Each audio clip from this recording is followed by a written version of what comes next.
아멘. 하나님 말씀을 보겠습니다. 예레미야 15장입니다. 1절부터 21절 우리 교독하겠습니다. 여호와께서 내게 이르시되 모세와 사무엘이 내 앞에 섰다 할지라도 내 마음은 이 백성을 향할 수 없나니 그들을 내 앞에서 쫓아 내보내라. 그들이 만일 내게 말하기를 우리가 어디로 나아가리요 하거든 너는 그들에게 이르기를 여호와께서 이와 같이 말씀하시니라. 죽을 자는 죽음으로 나아가고 칼을 받을 자는 칼로 나아가고 기근을 당할 자는 기근으로 나아가고 포로될 자는 포로됨으로 나아갈지니라 하셨다 하라. 여호와의 말씀이니라. 내가 그들을 네 가지로 벌하리니 곧 죽이는 칼과 찢는 개와 삼켜 멸하는 공중의 새와 땅의 짐승으로 할 것이며 유다 왕 히스기야의 아들 므낫세가 예루살렘에 행한 것으로 말미암아 내가 그들에게 세계 여러 민족 가운데에 흩으리라. 예루살렘아 너를 불쌍히 여길 자 누구며 너를 위해 울 자가 누구며 돌이켜 내 평안을 물을 자가 누구냐. 여호와께서 이르시되 내가 나를 버렸고 내게서 물러갔으므로 내게로 내 손을 펴서 너를 멸하였노니 이는 내가 뜻을 돌이키기에 지쳤음이로다. 내가 그들을 그 땅의 여러 성문에서 키로 까불러 그 자식을 끊어서 내 백성을 멸하였나니 이는 그들이 자기들의 길에서 돌이키지 아니하였음이라. 그들의 과부가 내 앞에 바다 모래보다 더 많아졌느니라. 내가 대낮에 파멸시킬 자를 그들에게로 데려다가 그들과 청년들의 어미를 쳐서 놀람과 두려움을 그들에게 갑자기 닥치게 하였으며 일곱을 낳은 여인에게는 쇠약하여 기절하게 하며 아직도 대낮에 그의 해가 떨어져서 그에게 수치와 근심을 당하게 하였느니라. 그 남은 자는 그들의 대적의 칼에 붙이리라. 여호와의 말씀이니라. 내게 재앙이로다. 나의 어머니여 어머니께서 나를 온 세계에 다투는 자와 싸우는 자를 만날 자로 낳으셨도다. 내가 꾸어주지도 아니하였고 사람이 내게 꾸이지도 아니하였건만은 다 나를 저주하는도다. 여호와께서 이르시되 내가 진실로 너를 강하게 할 것이요 너에게 복을 받게 할 것이며 내가 진실로 내 원수로 재앙과 환난의 때에 내게 강구하게 하리라. 누가 능히 철 곧 북방의 철과 놋을 꺾으리요. 그러나 내 모든 죄로 말미암아 내 국경 안에 모든 재산과 보물로 값없이 탈취를 당하게 할 것이며 내 원수와 함께 내가 알지 못하는 땅에 이르게 하리니 이는 나의 진노의 맹렬한 불이 너희를 사르려 함이라.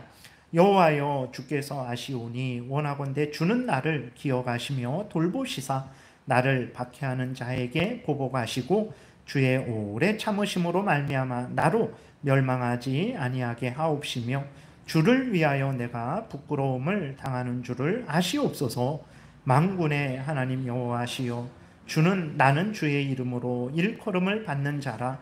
내가 주의 말씀을 얻어먹었사오니 주의 말씀은 내게 기쁨과 내 마음에 즐거움이오나 내가 기뻐하는 자의 모임 가운데 있지 아니하며 즐거워하지도 아니하고 주의 손에 붙들려 홀로 앉았사오니 이는 주께서 분노로 내게 채우셨음이니이다.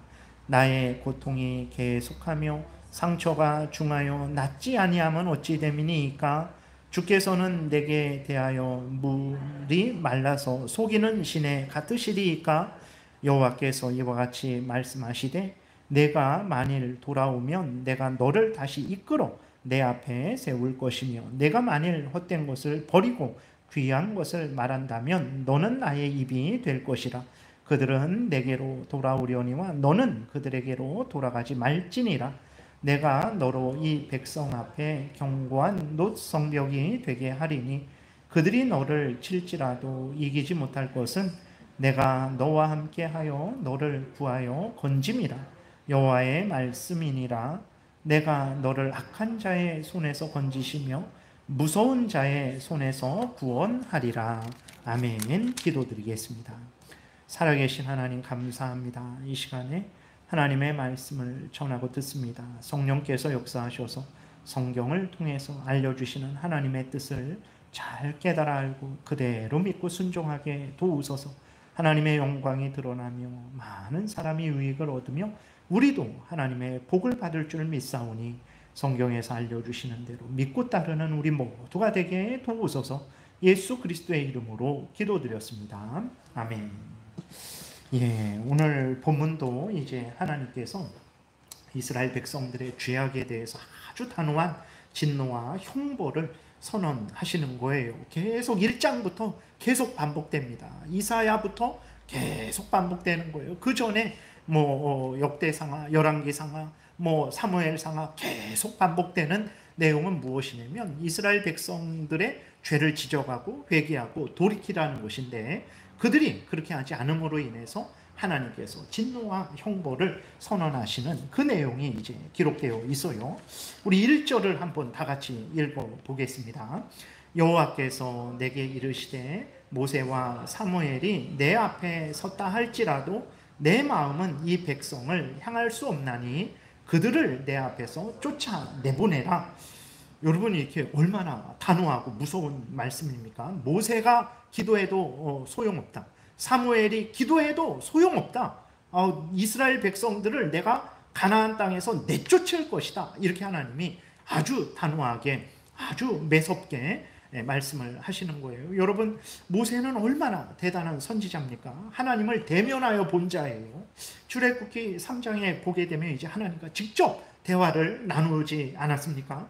출애굽기 34장에서도 모세가 십계명을 가지고 이렇게 시내산에서 내려오는데 모세의 얼굴에 광채가 난다 그랬어요. 그러니까 하나님과 가까이 있으니까 그 하나님의 풍성한 은혜를 받으니까 사람이 그렇게 광채가 나게 된 거죠. 그러니까 이렇게 모세는 아주 하나님과 특별하게 만난 존재죠. 물론 하나님 본체를 본 거는 아닙니다. 하나님의 본 모습을 본 거는 아니죠. 떨기나무 가운데 불타는 그 모습을 통해서 하나님의 영광과 권위를 모세에게 알려주신 거죠. 그러한 것을 거쳐서 이제 모세가 하나님을 만난 거지, 하나님을 직접 얼굴과 우리가 이렇게 서로 대하는 것처럼 볼 수는 없죠. 왜냐하면 하나님은 영이시고 또 하나님은 너무나 지극히 존귀하시고 영광스러워서 우리가 하나님을 보면 우리가 죽죠. 그러니까 하나님을 직접 볼 수 없는 거예요. 그럼에도 불구하고 하나님이 이제 다른 그러한 상황과 영광스러운 상황과 그러한 특별한 그러한 방법으로 하나님이 모세에게 직접 말씀하시고 또 모세와 직접 대화도 하시고 그러한 놀라운 역사를 이루신 것을 우리는 성경을 통해서 보게 되죠. 이렇게 모세가 대단한 존재입니다. 아주 특별한 존재예요. 그래서 이스라엘 백성들에게 있어서 모세 하면 하나님 다음으로 절대 기준이 되는 거죠. 모세가 그렇게 말했는데, 다시 말해서 모세가 하나님의 말씀을 받아서 전했는데 그 모세의 권위라는 것은 이스라엘에게 있어서 아주 특별한 권위를 가진 선지자인 거예요. 그리고 이제 이스라엘 백성들이 범죄했을 때 하나님께서 이스라엘 백성들을 진멸하시겠다 하신 것이 몇 번입니다. 근데 그때마다 모세가 하나님께 기도했어요. 정말 차라리 저를 진멸해 주세요. 저를 버려주세요. 라고 하면서 이스라엘 백성을 용서해 달라고 그렇게 간절히 기도했죠. 그때마다 하나님이 용서해 주셨어요. 모세의 기도를 들으시고 내가 너 때문에 내가 이스라엘 백성들을 용서하시겠다라고 하신 것을 우리가 성경을 통해서 확인하게 됩니다. 이렇게 대단한 모세예요. 근데 그러한 모세가 지금 이스라엘 백성들 앞에 있어도 나는 이스라엘 백성들을 용서하지 않을 것이고 반드시 그들을 벌하겠다. 이렇게 말씀을 하시고 계신 거죠. 사무엘도 아주 특별한 하나님의 일꾼입니다. 이스라엘 사무엘이 있기 전에 엘리 선지자가 있었고 엘리 제사장의 그 아들들이 있었죠. 근데 너무나 타락했었어요. 하나님의 뜻을 전하고 하나님의 뜻을 가르치는 것이 아니라 자기들의 탐욕을 따르는 그러한 삶을 살았죠. 그래서 하나님의 말씀이 그 당시 엘리 제사장이 있는 때에 사무엘이 있기 전에 하나님의 말씀이 없었어요. 이스라엘 백성들에게 하나님이 하나님의 말씀을 주시지 않았어요. 그러니까 이스라엘 백성들은 혼란하고 어지럽고 고통스러운 삶을 살았죠. 근데 하나님께서 사무엘을 세우시고 그 사무엘에게 특별히 말씀을 하셨죠. 그래서 사무엘을 통해서 다시 이스라엘 백성들을 미스바로 모으시고 회개케 하시고 다시 하나님을 경외하게 하는 그 일을 하나님이 사무엘을 통해서 하신 거거든요. 그리고 사무엘을 통해서 하나님이 사울 왕을 세우셨죠. 다윗 왕을 세우셨죠. 그러니까 사무엘은 아주 특별한 또 하나님의 일꾼이에요. 근데 이렇게 모세와 사무엘이 아주 특별한 하나님의 일꾼인데 하나님이 얼마나 진노하고 계신지 모세와 사무엘이 있어도 지금 이스라엘 백성들을 내가 용서하지 않겠다. 내가 반드시 그들을 내쫓아 보내겠다라고 이렇게 하나님이 말씀을 하신 거예요. 하나님의 진노가 얼마나 지금 무서운 게 활활 타오르고 있는지를 우리가 좀 이렇게 생각을 할 수 있어요. 하나님이 이렇게 예레미야를 통해서 이스라엘 백성들을 향해 이 하나님의 진노의 말씀을 선언하셨는데 이스라엘 백성들은 이 예레미야를 통해서 이 하나님의 진노의 말씀을 듣고 어떻게 합니까? 정말 우리가 잘못했구나. 두렵도다. 하나님 잘못했습니다. 정말 용서해 주세요. 우리가 회개하고 돌이키겠습니다. 라고 전혀 하지 않았어요. 오히려 하나님께 불평하고 원망했어요. 그래? 그 하나님이 우리를 어디로 쫓아내신대? 그럼 우리가 어디로 가야 됩니까? 예레미야에게 정말 그 예레미야가 하나님의 진노를 선포를 할 때 무릎 꿇고 회개하고 용서해 달라고 하는 게 아니라 하나님 왜 그러신대요? 그럼 우리가 어디로 나가야 된다는 말입니까? 이렇게 하나님 앞에 불평하고 원망을 합니다. 2절을 우리 한번 같이 읽겠습니다. 그들이 만일 내게 말하기를 우리가 어디로 나아가려 하거든 너는 그들에게 이르기를 여호와께서 이와 같이 말씀하시니라. 죽을 자는 죽음으로 나아가고 칼을 받을 자는 칼로 나아가고 기근을 당할 자는 기근으로 나아가고 포로될 자는 포로됨으로 나아갈지니라 하셨다 하라. 이렇게 하나님이 말씀을 하시는 거죠. 그래서 하나님이 정말 모세가 기도해도 상관없어. 근데 듣지 않을 거야. 사무엘이 여기 지금 있을지라도 나는 이스라엘을 반드시 형벌할 거야. 라고 이렇게 하나님이 말씀을 하신 거죠. 그랬더니 이스라엘 백성들은 그럼 우리가 어디로 가야 된단 말입니까? 어떡하란 말입니까? 라고 이제 하나님 앞에 대드는 거예요. 하나님께 불평하고 원망을 하는 거예요. 하나님이 그러한 이스라엘 백성들을 향해서 다시 한번 아주 무서운 진노를 선언하셨죠. 우리가 2절에 읽었는 대로 하나님이 너희들이 어디 가야 되는지 모르냐? 너희들의 죄를 진 대로 다 너희들이 형벌 받을 길로 나아갈 것이다. 죽을 자는 죽음으로 나아갈 것이고 칼을 받을 자는 칼로 나아갈 것이고 기근을 당할 자는 기근으로 나아갈 것이고 포로될 자는 포로됨으로 나아갈 거야. 너희들이 어디로 가야 되는지를 몰라? 너희들이 죄 지은 그대로 너희들이 그 형벌을 받을 거야 라고 하나님이 이렇게 말씀을 하시는 거예요. 그러면서 3절에 보게 되니까 하나님이 철저한 아주 하나님이 반드시 철저하게 형벌하실 것을 말씀을 하십니다. 3절 같이 읽겠습니다. 여호와의 말씀이니라. 내가 그들을 네 가지로 벌하리니 곧 죽이는 칼과 찢는 개와 삼켜 멸하는 공중의 새와 땅의 짐승으로 할 것이며 이렇게 하나님의 말씀을 하셨어요. 그러니까 네 가지로 벌한다라는 것은 진짜 하나, 둘, 셋, 네 가지 방법밖에 없냐? 그게 아닙니다. 내가 이 사를 네 가지라는 것도 이제 하나님의 아주 완전함을 드러내는 거죠. 철저한 형벌, 완전한 형벌. 내가 너희들을 벌할 게 없는 줄 알아? 내가 여러 방법으로 여러 모양으로 너희들을 반드시 벌할 거야. 그런 의미죠. 그러니까 하나도 완전을 뜻하죠. 둘도 완전을 뜻하죠. 셋도 완전을 뜻하죠. 넷도 이제 이스라엘 백성들 가운데서는 완전수예요. 그러니까 동서남북 이런 식으로 해갖고 아주 철저하게 완전하게 그런 의미인 거죠. 그래서 아합이 왕이 되었을 때 그 하나님의 선지자들을 다 죽였잖아요. 그러니까 이제 그 엘리야가 나만 남았습니다. 그러니까 하나님이 내가 바알에게 무릎 꿇지 않은 7천을 남겨뒀다 그랬을 때 정말 1명, 2명, 3명, 7천 명 그런 의미도 있지만 그러나 그 7천을 남겨두었다 그랬을 때는 내가 나의 백성들은 여전히 이 땅에 살게 하고 있다. 너만 혼자라고 생각하지 말아라. 내 충만한 숫자를 내가 남겨뒀다. 이러한 의미죠.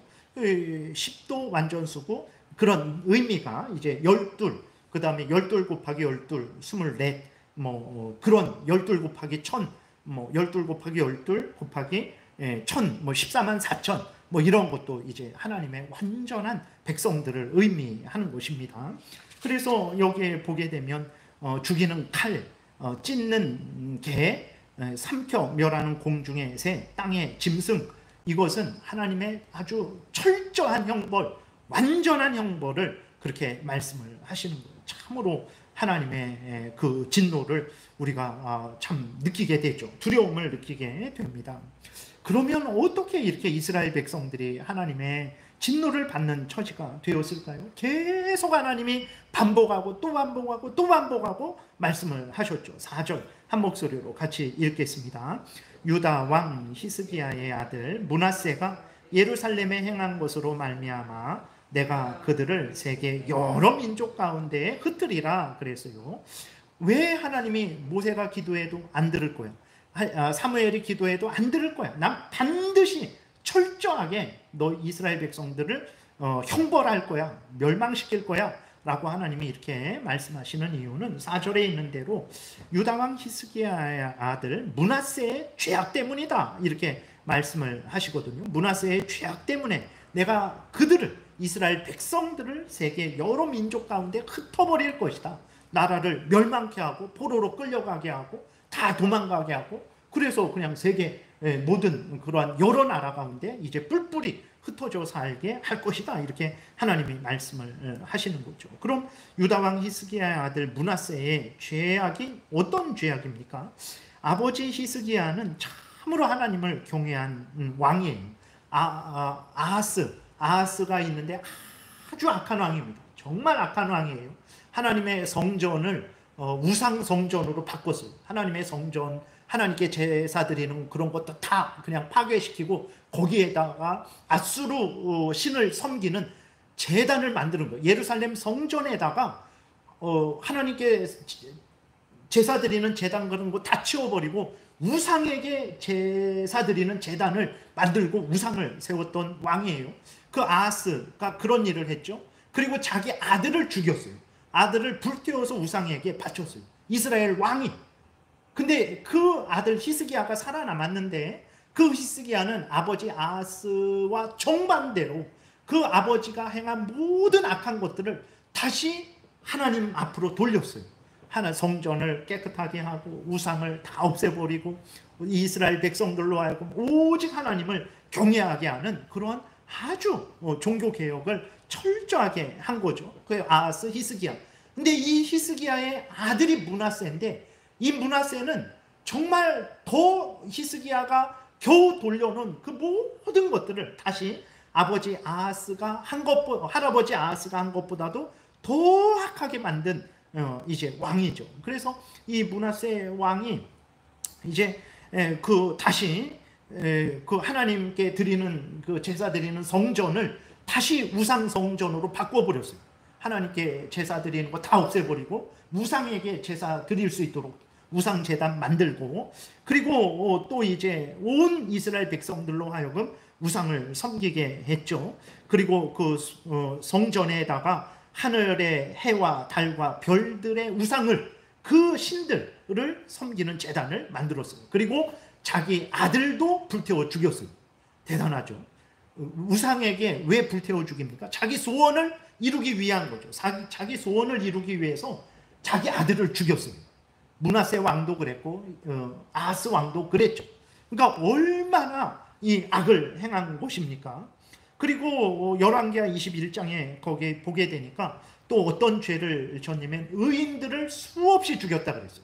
그러니까 의인은 하나님을 경외하고 하나님의 뜻대로 살아가는 자들이죠. 그렇게 하나님을 경외하고 하나님의 뜻대로 살아가는 자들을 얼마나 많이 죽였는지 예루살렘 이 끝에서 저 끝까지 피가 가득하다 그랬어요.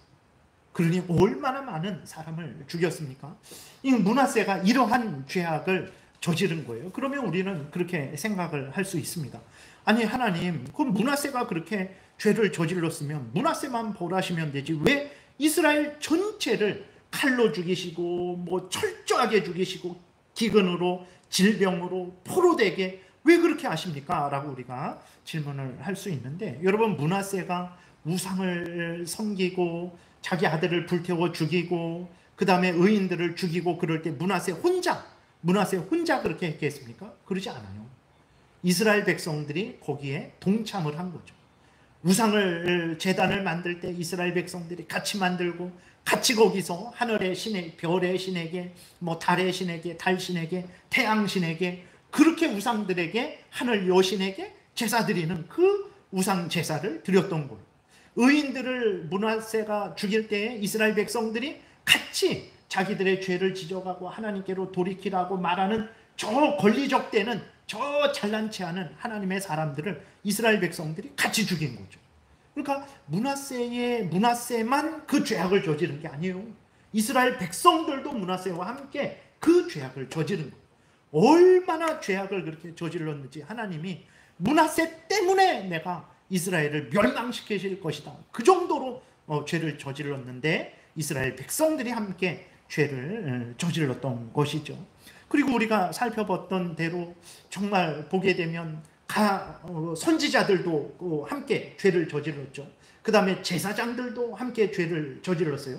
왕뿐만 아니라 지도자들도 함께 죄를 저질렀죠. 모든 백성들도 죄를 저질렀죠. 그러니까 가족도 보게 되면 하늘 여신에게 이제 그 제사를 드리는데 어떻게 제사를 드립니까? 아버지, 엄마만 그렇게 하늘 여신에게 제사를 드립니까? 그러지 않죠. 어떻게 제사를 드립니까? 아들도, 딸도, 어린 아들, 어린 자녀들도, 나이 많은 그 할아버지, 할머니들도 온 가족이 합심해 갖고 엄마는 그 우상에게 바칠 빵을 만들고 아버지는 장작을 패고 자식들은 그것들을 나르고, 그러니까 모든 가족들이 다 하나가 되어서 이제 우상을 섬겼던 거예요.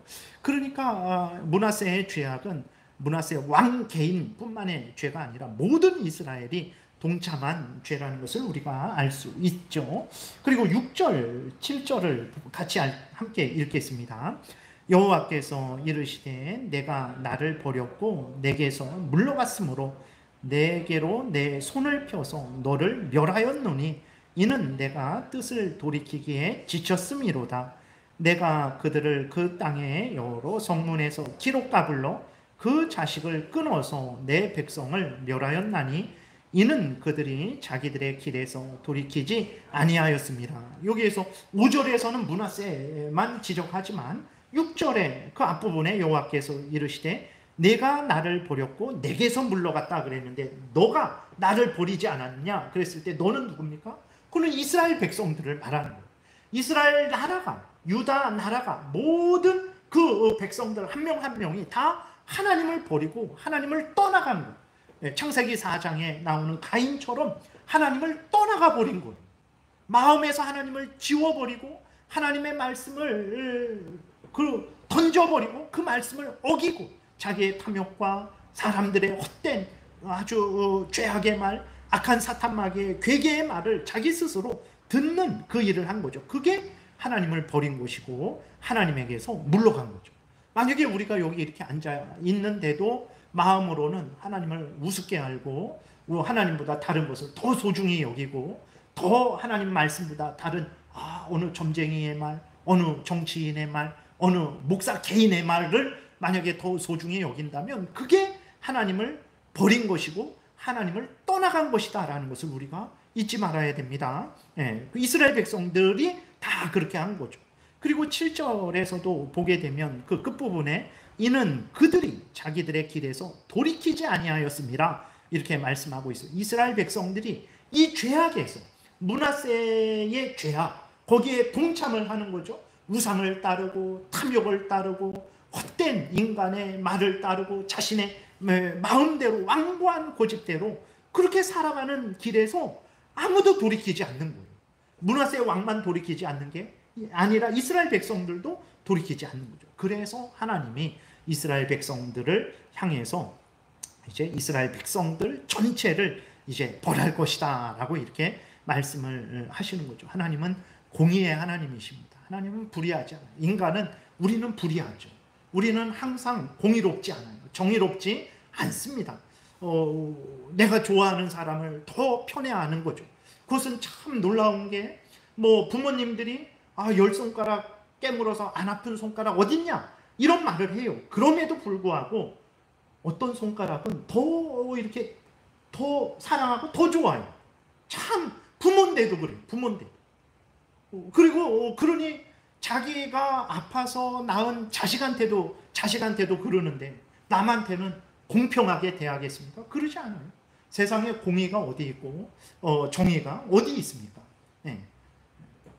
그러나 하나님은 그런 분이 아니에요. 하나님은 죄가 없는데 그냥 죄가 있다라고 하고 이 사람 벌하는데 너도 같이 벌받아 이러시지 않습니다. 앞에서도 말씀드린 대로 이스라엘 백성들이 우리가 어디로 가란 말입니까? 도대체 어디로 내쫓는다라는 거예요. 그랬을 때 하나님이 칼을 받을 자는 칼로 나아갈 것이고 기근에 죽을 자는 기근으로 나아갈 것이고 포로가 될 자는 포로로 갈 것이다. 무슨 말입니까? 다 너희들 걱정하지 말아라.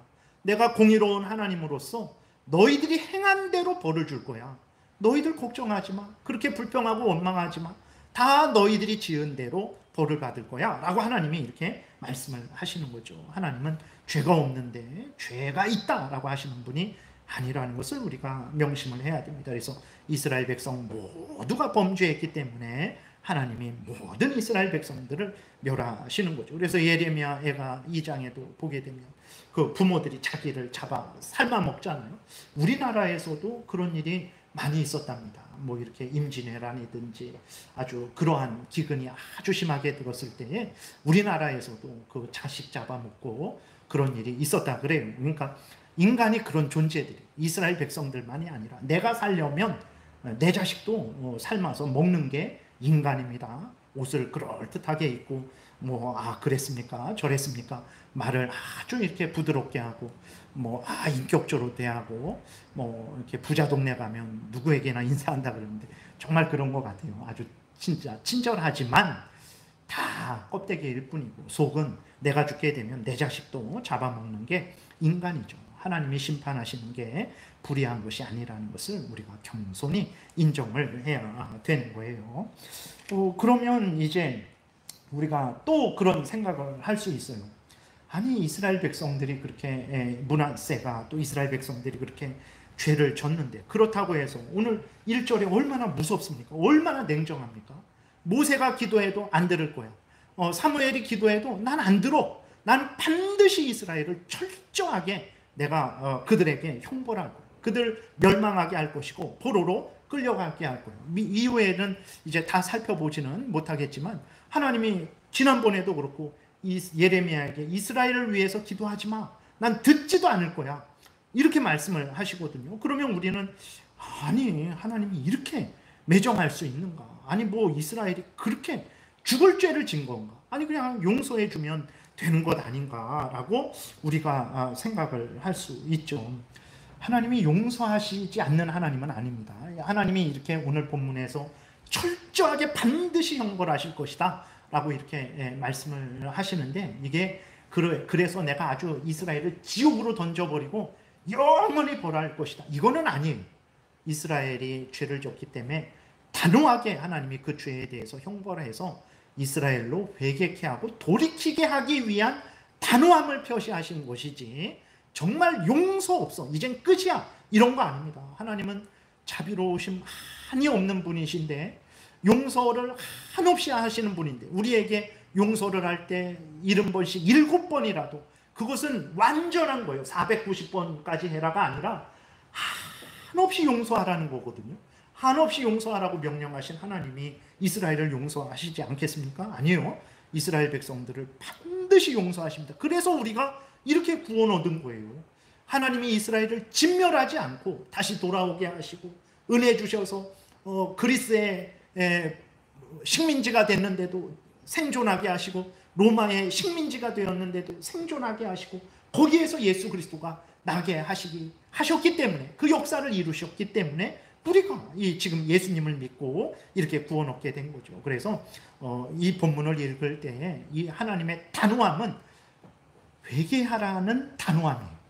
회개케 하시려고, 용서하시려고, 회복하시려고, 죄를 버리게 하시려는 하나님의 단호함이지 하나님의 아주 매정하고 아주 무서운 그런 의미가 아니라는 것을 우리가 기억해야 되는 것이고, 지난번에도 말씀드렸지만 우리가 이러한 생각을 갖는 거, 하나님 너무 하시는 것 아닌가, 이스라엘이 암만 죄를 졌다고 해도 이렇게까지 자식을 잡아먹기까지 그렇게 내버려 두셔야 되는가, 이러한 재앙을 당하게 하셔야 되는가, 우리는 그렇게 생각을 할 수 있어요. 아담이 범죄한 것이 그렇게 큰 일인가? 그것 때문에 모든 인간들이 지금 죽고 있잖아요. 여러분, 왜 우리가 질병 걸립니까? 아담의 죄 때문에 그래요. 왜 우리 부모님이 돌아가셨습니까? 아담의 죄 때문에 그래요.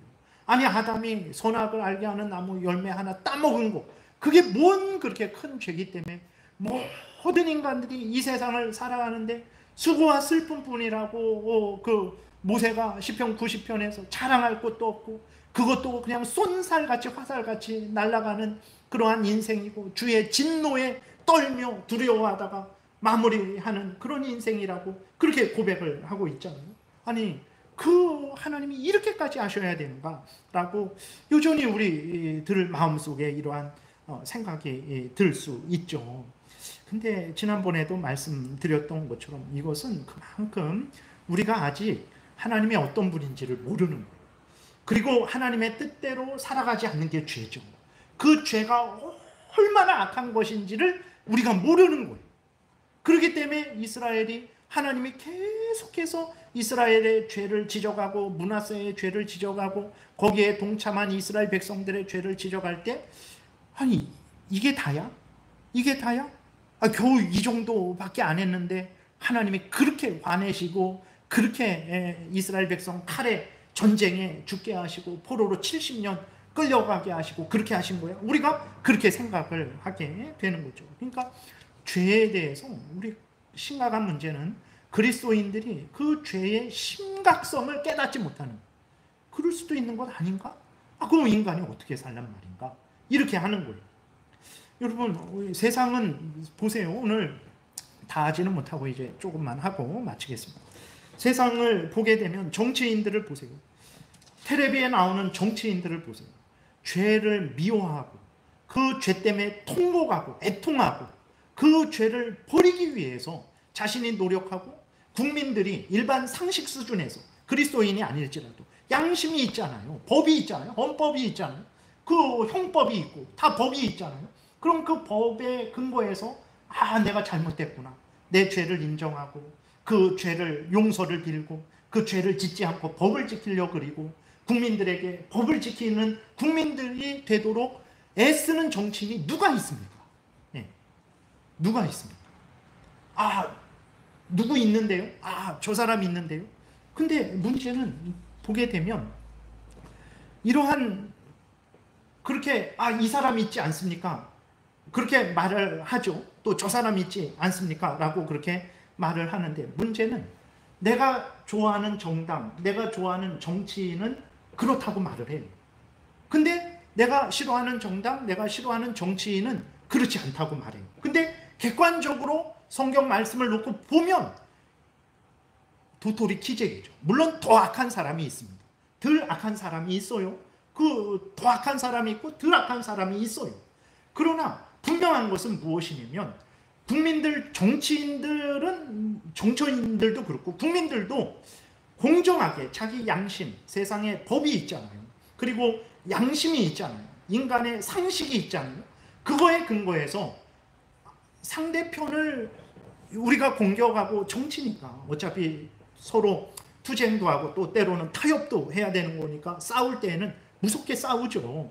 그렇게 싸울 때에 그 사람을 잘못을 드러내서 책망을 할 수 있죠. 그런데 자기 편에 대해서는 그러한 일이 있냐라는, 거의 없어요. 물론 미꾸라지 같은 사람들이 있죠. 그 사람들은 진짜 공의로 와서 내부에서 그 잘못을 비판하는 게 아니라 그 내부에서 자기를 드러내고 기득권을 얻기 위해서 아주 그 배신자처럼 그렇게 하는 미꾸라지 같은 사람들이 있죠. 그런 사람들은 똑같은 사람들이고. 근데 문제는 무엇이냐면 정치인들도 죄를 미워하고 죄를 죄로 무서워하지 않죠. 뭐 어때? 내가 뭔 죄를 줬어? 넌 나보다 나아? 내가 오히려 이 나라를 다스려야 올바로 다스리지. 지금 모두 그러고 있잖아요. 자기가 죄인이라고 인정하는 정치인이 없어요. 두 번째는 국민들도 그 상대편에 대해서는 지적을 하지만 자기 편에 대해서는 하나도 지적하지 않는 거예요. 그러니까 자기 편도 죄가 가득한 거예요. 상대편에도 죄가 가득하지만 자기 편에도 그 죄를 진정으로 정말 죄를 미워하고 버리는 가운데 그것을 지적하고 자기 편이 같이 해야 자기 그 정당이 자기 좋아하는 정치인이 더 성장하고 성숙하고 바르게 행하게 되는데 상대편만 지적을 하니까 자기의 있는 죄는 지적하지 않으니까 똑같이 되는 거예요. 똑같이. 이쪽 편은 그렇게 하고 저쪽 편은 그렇게 하고.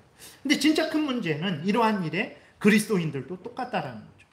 그리스도인들도 내가 이 정당을 좋아할 수 있고 저 정당을 이런 이유 때문에 내가 보편적으로 어려운 사람들을 돕는 것 때문에 내가 이 정당을 좋아하는 그리스도인들도 지금 있고, 그렇지 않고 이렇게 정말 건전한 경쟁과 건전한 그러한 인간의 그러한 것들을 그것이 더 지금 우리에게 필요하다. 그래서 저 정당을 좋아하는 사람들도 있죠. 근데 그럴 수 있어요. 근데 중요한 것은 무엇이냐? 분명한 것은 하나님 말씀에 우선돼야 되는 것이고 그 말씀에 기준해 갖고 판단을 해야 되는 거죠. 그래서 내가 이쪽 정당에 속해 있더라도 이 저쪽 정당만 비판할 게 아니라 내가 속해 있는 정당과 그 정치인들에 대해서도 하나님의 말씀으로 당신 이거는 잘못되지 않았냐? 이거는 고쳐야 되지 않냐? 우리 정당이 내가 당신을 투표했는데 당신에게 투표했는데 그럴 수는 없는 것 아니냐? 그러면서 같이 비판을 해서 그리스도인들이 성경 말씀에 근거해서 옳고 그름을 제시해주고 그렇게 해주냐는 거죠. 그렇게 안 하죠. 그러니까 일반 사람들과 같이 상대편은 비방하고 비난하고 정죄하지만 자기 편은 그렇게 잘못된 것에 대해서 이제 지적하지 않는다라는 거죠. 그러니까 그리스도인들도 죄를 두려워하지 않는 거예요. 그것이 교회에서 이루어졌던, 그것이 가정에서 이루어졌던, 가정에서 범죄했던, 그것이 직장에서 범죄했던, 그것이 국민으로서 범죄했던 죄는 무서운 것입니다. 그러니까 교회에서만 죄지면 하나님이 진노하시냐? 그러지 않아요. 가정에서도 죄지면 하나님이 진노하십니다. 직장에서도 거긴 불교 사장님이고 다 불교인들이고 나만 그리스도인인데요. 그럴지라도 그 회사에서 내가 하나님의 법을 어기면 그건 죄예요. 그리고 그 죄에 대한 하나님은 거기에 대해서도 형벌을 하신다라는 거죠. 그런데 그리스도인들인데도 이런 죄를 가볍게 여기는 거죠. 정치 영역에 있어서 그 죄를 죄로 여기지 않는 거예요. 교육 영역에 있어서도, 문화 영역에 있어서도 여러분 그리스도인들이 그 다 있어요. 국회의원들도 꽤 됩니다. 그리스도인 국회의원들이 정말 꽤 많아요. 정확한 건 모르지만 아마 정말 4분의 1, 3분의 1은 될 거예요. 그리스도인들이 자기들이 명목상으로 그렇게. 근데도 보세요. 국회가 정말 하나님의 사람이 있는 국회인지. 교육계도 보세요. 교육계도 그런지. 문화, 예술, 그런데. 그러니까 문제는 무엇이냐면 정치 영역만 문제가 아니라는 거죠. 그리스도인들이 이렇게 죄에 대해서 가볍게 여기는 거예요. 그러니까 정치 영역에서 가볍게 여기는 그리스도인이 가정에서는 죄를 아주 심각하게 생각할까요? 그 교회에서는 죄를 심각하게 생각할까요? 아닙니다. 안에서 새는 바가지가 바깥에서도 새는 거예요. 새는 바가지는 항상 새죠. 정치 영역에서 죄를 가볍게 여긴다면 그 사람은 반드시 가정에서도 직장에서도 교회에서도 죄를 가볍게 여기는 거죠. 그러니까 죄를 가볍게 여기니까 이제 죄가 무엇입니까? 하나님의 법을 어긴 게 죄고 하나님의 법을 따르긴 따라도 온전히 따르지 못하는 게 죄죠. 하나님을 미워하진 않아요. 하나님을 사랑해요. 근데 마음과 뜻과 정성과 목숨을 다하지 않은 으면서 사랑하면 그게 죄거든요. 그것도 죄인 거예요. 근데 그게 뭐가 죄야? 이웃을 미워하진 않아요. 근데 내 몸처럼 사랑하진 않아요. 그게 죄입니다. 그 죄가 아담의 죄예요. 그 죄가 오늘 이스라엘 백성들이 하나님으로부터 책망받는 죄, 므낫세의 죄입니다. 거기에서 더 심한 일을 하냐? 조금 자신이 없어서, 힘이 없어서 덜 심한 일을 하냐? 그 차이지. 그게 다 본질적인 죄인 것이거든요. 그러니까 오늘 본문을 통해서 보게 되니까 그리스도인들이 죄를 가볍게 여기니까 이게 이스라엘이 멸망당할 죄야? 자기 아들을 잡아먹을 만큼 형벌받을 죄야? 하나님이 이렇게 모세도 필요 없고 사무엘도 필요 없어 저 정도로 화낼 죄야? 라고 우리가 생각을 하게 되는 거죠. 그렇게 그리스도인들도 보게 되면 그러니까 정말 하나님을 섬길 때 하나님을 경외하는, 정말 두려워하는, 그러니까 노예가 주인의 채찍 맞을까 봐, 노예가 주인에게 목숨 뺏길까 봐, 우리나라 종들이 양반에게 멍석말이 당할까 봐 그런 두려움이 아니고 아버지로서 사랑하고 경외하는, 존귀하신 하나님에 대한 그러한 두려움으로 하나님을 섬기지 않는 일들이 많습니다. 교회 생활을 하는데 예배를 드릴 때에도 그렇고 봉사를 할 때에도 그렇고 내 직분을 감당할 때에도 그렇고 형제 자매들을 대할 때에도 그렇고 정말 내가 그 하나님 앞에서 하나님을 경외하는 마음으로 사랑하고 존중하고 존경하고 영광 돌리는 마음과 태도로 하나님 앞에 서지 않는 일들이 많죠. 그러니까 왜 그러냐면 그게 죄인데 정치 영역에서 교육 영역에서 다른 경제 영역에서 죄를 하찮게 여기니까 교회에서도 하나님을 대할 때 죄를 하찮게 여기는 거죠. 죄를 죄로 여기지 않는 거예요. 그게 죽을 죄야? 막 이러는 거죠. 이웃을 대할 때에도 내 몸과 같이 대하지 않는 것을 뭐 어때? 라고 이렇게 생각하는 거죠. 십계명을 어기는 것을 그걸 다 지키라고? 어떻게 그것을 다 지켜? 라고 그렇게 생각을 하는 거죠. 그리고 내 기분을 따라서, 내 이익을 따라서, 내 영광을 따라서 그렇게 내가 모든 삶을 살아가는 거죠. 그러니까 이러한 마음과 태도가 죄거든요. 근데 죄는 지난번에도 말씀드렸듯이 이 죄는 존귀하신 하나님, 거룩하신 하나님, 공의로우신 하나님, 절대 영광의 하나님을 거역하는 거예요. 그 하나님을 대적하는 것입니다. 죄는 그것이 작은 죄든 큰 죄든 하나님에게 직접 범한 죄든 이웃에게 사람에게 범한 죄든 어쨌든 죄는 하나님을 법대로 하나님을 대해라. 내가 말한 대로 이웃을 대하라는 하나님의 명령을 어긴 거예요. 하나님에게 직접 범한 죄뿐만 아니라 나 혼자 졌든 내가 나를 향해 졌든 내가 다른 사람을 향해 졌든 그것이 큰 일이든 작은 일이든 하나님의 법을 어긴 거예요. 그래서 죄는 어떤 죄든 간에 지극히 존귀하시고 영광스러우신 하나님을 거역하고 대적하는 것이고 하나님을 조롱하고 모독하는 거죠. 스스로 하나님의 원수가 되는 거예요. 그리고 죄는 하나님의 우리가 소유인데 우리 자신을 사탄의 종에게 내어주는 거죠.